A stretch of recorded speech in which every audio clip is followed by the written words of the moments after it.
Hello दोस्तों, मेरा नाम रोहित और स्वागत है आप सभी को अपने यूट्यूब चैनल बीसी सेंटर में। तो आज की इस वीडियो में आपको बताने वाले हैं कि सूचना का अधिकार के प्रावधान और इसके लाभों की व्याख्या करें। ठीक है, सूचना का अधिकार का मतलब होता है दोस्तों आरटीआई। तो अगर आपको दे देता है सूचना का अधिकार या तो फिर आरटीआई तो बात सेम पड़ता है। ठीक है, आरटीआई का ही फुल फॉर्म होता है सूचना का अधिकार। तो इसका प्रावधान के बारे में एक्सप्लेन करना और इसके लाभ के बारे में एक्सप्लेन करना। ठीक है, और भी इंपॉर्टेंट वीडियो का लिंक डिस्क्रिप्शन में दिया गया है। ठीक है, वहाँ पे जाकर के आप लोग चेक कर लें और व्हाट्सएप ग्रुप का लिंक है जहाँ पे आपको पीडीएफ वगैरह मिलता है। ठीक है, तो वहाँ पे आप क्या करेंगे, ज्वाइन कर लीजिए। नेक्स्ट बात करते हैं दोस्तों इसका अर्थ का। ठीक है, सबसे पहले जानने का प्रयास करेंगे आरटीआई का अर्थ क्या होता है। ठीक है, तो देखिए आरटीआई का अर्थ है सूचना का अधिकार। ठीक है, इसमें कोई भी भारतीय नागरिक राज्य या केंद्र सरकार, राज्य मतलब राज्य लेवल पर, यानी जैसे हमारा झारखंड हो गया, केंद्र सरकार मतलब पूरे देश लेवल पर, ये दोनों लेवल के कार्यालय और विभागों से किसी भी जानकारी को प्राप्त करने का अनुरोध कर सकता है। मतलब हम क्या कर सकते हैं, केंद्र लेवल पर या तो राज्य लेवल पर, ये दोनों लेवल के कार्यालय में जाकर के या तो इनके विभागों में जाकर के कोई भी किसी भी चीज़ से रिगार्डिंग हम जानकारी प्राप्त करने का अनुरोध कर सकते हैं कि मुझे इस चीज़ का जानकारी चाहिए। इसी को बोलते हैं आरटीआई। ठीक है, भारतीय लोकतंत्र को मजबूत करने के लिए संसद द्वारा आरटीआई 2005 में लागू किया गया था। ठीक है, ताकि हमारा जो भारत देश है ना, ये जो हमारा भारत देश लोकतांत्रिक देश है, जो भारत हमारा लोकतांत्रिक देश है, इसको मजबूत किया जा सके, इसलिए संसद द्वारा आरटीआई यानी कि सूचना का अधिकार 2005 में लागू किया गया। अब बात करेंगे दोस्तों आरटीआई के प्रमुख प्रावधान, यानी कि जो सूचना का अधिकार है इसके प्रावधान क्या क्या है। तो आरटीआई के निम्नलिखित प्रमुख प्रावधान है। कौन कौन सा प्रावधान है? पहला है कि 30 दिनों में नागरिक द्वारा मांगी जानकारी का उपलब्ध कराना। आदि जानकारी जीवन व व्यक्तित्व स्वतंत्रता से संबंधित हो तब 48 घंटे में। मतलब देखिए, अगर हम कोई जानकारी मांग रहे हैं, ठीक है, तो 30 दिन के अंदर हम सब नागरिकों को वो जानकारी प्रदान किया जाएगा।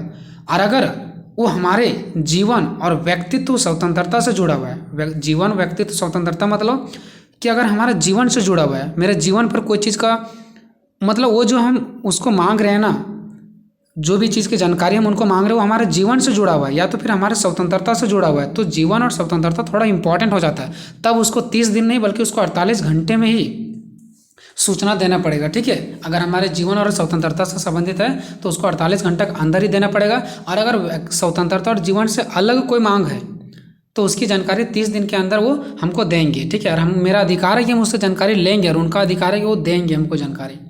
नेक्स्ट है अधिप्राप्त जानकारी। यहाँ पे आदि लिखा गया। ठीक है, अधिप्राप्त जानकारी से कोई असंतुष्ट है, मतलब जो जानकारी हमें दिया गया है, ठीक है, उससे अगर हम संतुष्ट नहीं हैं या निर्धारित समय में उसे जानकारी नहीं मिल पाया हो या तो फिर समय रहते हुए हमें जानकारी नहीं मिल पाया, तो ऐसी स्थिति में स्थानीय से लेकर, स्थानीय मतलब छोटा सा पुलिस प्रशासन से लेकर के राज्य एवं केंद्रीय सूचना यानी बड़े लेवल के सूचना आयोग में अपील की जांच की हम लोग क्या कर सकते हैं, कर सकते हैं। यानी छोटे लेवल से लेकर के राज्य एवं केंद्रीय अधिकारियों तक हम लोग क्या कर सकते हैं, अपील की सूचना मांग सकते हैं, अपील कर सकते हैं। ठीक है, अपील किया जा सकता है।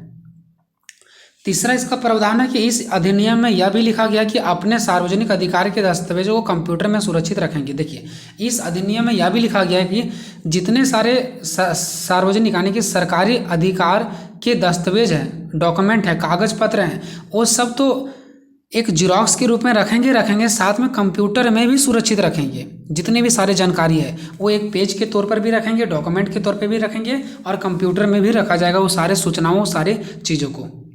चौथा कि यह अधिनियम संपूर्ण देश में लागू है।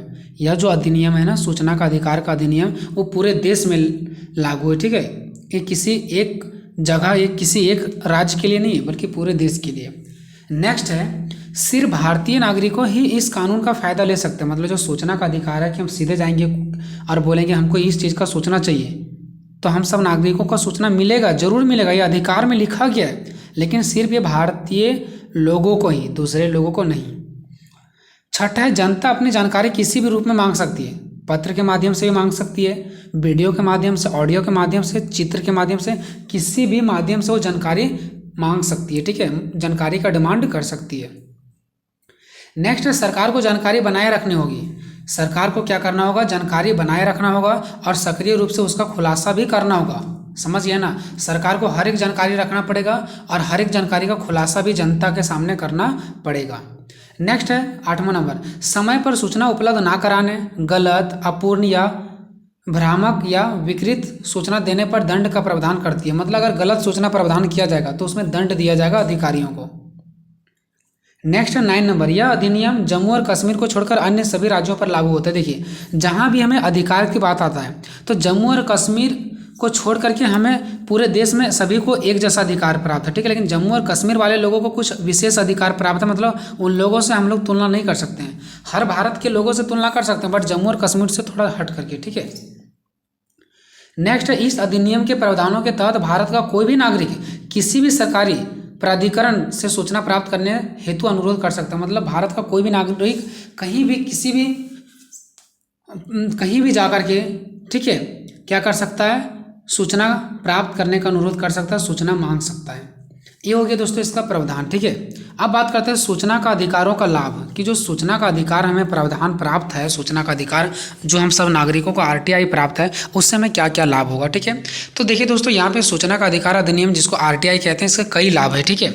अब यहाँ पे हम सिर्फ पॉइंट लिख दिए, जैसे कि यह अधिनियम नागरिकों को सशक्त बनाता है, मतलब मजबूत बनाता है। सशक्त मतलब मजबूत बनाता है। तो इसको आप हेडिंग भी डाल सकते हैं और इसके नीचे 2-3 लाइन में इसको एक्सप्लेन भी कर सकते हैं कि जो सूचना का अधिकार है वो भारत के जितने भी सारे लोग हैं उसको मजबूत बनाता है, क्योंकि भारत के हर एक लोगों को हर एक सूचना प्राप्त हो जाता है। साथ में अगर लोगों को लगता है कि मुझे इस चीज़ के बारे में जानकारी प्राप्त होना चाहिए तो उस डायरेक्टली जाकर के अधिकारियों से सूचना का मांग कर सकते हैं। तो ऐसे से आप एक्सप्लेन भी कर सकते हैं हेडिंग डाल करके, ठीक है। हम सीधा सीधे आपको हेडिंग बता दिए, ठीक है, कि पहला हमारा लाभ क्या है कि इस अधिनियम से क्या होता है, नागरिकों को सशक्त बनाता है, सशक्त बनाता है, कि मजबूत बनाता है, ठीक है। सशक्त मतलब मजबूत।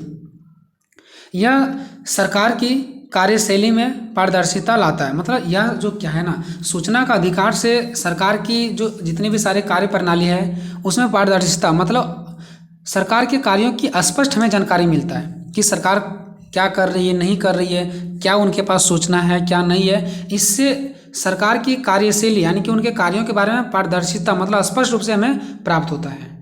नेक्स्ट, यह भ्रष्टाचार को रोकने में भी मदद करता है, क्योंकि हम हर एक चीज़ के बारे में सूचना में प्राप्त करने का अधिकार है, हम सूचना ले सकते हैं, तो इससे भ्रष्टाचार भी रोकती है। नेक्स्ट, यह सरकार को जनता के लिए जिम्मेदार बनाता है। यह जो है ना, वो सरकार को जनता के लिए जिम्मेदार बनाता है कि हर एक चीज़ जनता के लिए किया जाए और जनता को सूचना भी दिया जाए, तो सरकार को जिम्मेदार बनाया जाता है। नेक्स्ट 5वां, यह लोगों को सरकार की गतिविधियों के बारे में जागरूक करता है। यह जो है ना, वो लोगों को क्या करती है पता है, सरकार की गतिविधियों के बारे में, यानी सरकार क्या कार्य कर रही है, क्या नहीं कर रही है, इसके बारे में लोगों तक जागरूकता पहुंचता है सूचना के माध्यम से। नेक्स्ट है, यह लोगों को सरकारी विभागों से जानकारी हासिल करने का अधिकार देता है। सूचना का जो अधिकार है ना, इससे क्या होता है पता है, सरकारी विभागों से यानी सरकार के विभाग में, सरकारी कार्यालय में क्या काम हो रही है नहीं हो रही है, इसकी जानकारी हासिल करने में हमें क्या होता है, अधिकार प्राप्त है, अधिकार हमें मिलता है।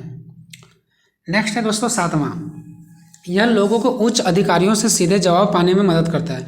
हम क्या कर सकते हैं, कोई भी सूचना में अगर लेना तो सीधे सीधे उच्च अधिकारियों के पास जाकर के हम सीधा जवाब करके उससे हम क्या कर सकते हैं, सूचना प्राप्त कर सकते हैं, ठीक है। नेक्स्ट दोस्तों, यह लोगों को सूचना फैलाने का आसान तरीका देता है। मतलब यह एक आसान तरीका जिससे सूचना फैलता है लोगों में, ठीक है। इसके लिए कोई पैसा वगैरह कुछ भी देने की जरूरत नहीं है। आप जाइए और सूचना की मांग कीजिए, आपको सूचना प्राप्त किया जाएगा, ठीक है।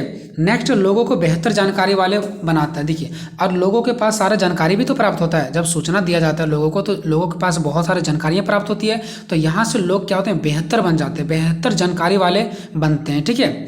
तो यहाँ से ये हमारा जो क्वेश्चन था दोस्तों, ये क्वेश्चन खत्म होता है। दोस्तों, आपको नेक्स्ट किस टॉपिक्स पे वीडियो चाहिए ये आप लोग कमेंट में जरूर बताइएगा। मिलेंगे नेक्स्ट वीडियो में दोस्तों, तब तक जय हिंद, जय भारत।